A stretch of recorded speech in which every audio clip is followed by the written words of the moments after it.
Nabalitaan nyo na ba? Navigation, real-time notification, music streaming, intercom connection, pwedeng sabay-sabay sa isang device lang? Una, i-connect muna natin ng ating Jabber JMac via Bluetooth connection sa ating cellphone. Kung hindi nyo pa alam, meron tayong video rito, makikita nyo sa ating Jabber Motocom Facebook page.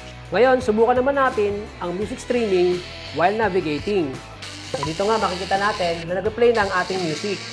Ngayon, punta naman tayo sa map para sa ating navigating.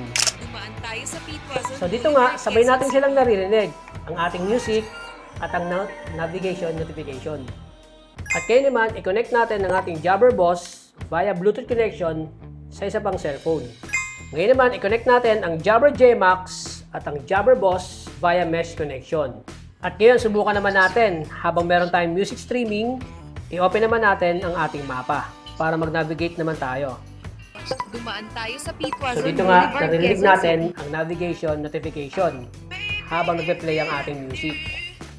Ngayon naman, subukan naman natin ang music streaming while talking. Ito yung ating Jabber JMax. Ito naman yung ating Jabber Boss. Sound check, check, sound check. Jabber JMax, Jabber JMax. Ngayon naman, subukan naman natin ang Jabber Boss music streaming while talking. Papunta sa Jabber JMax. Sound check, check. Music streaming while talking. Jabber Boss to Jabber JMax. Sound check.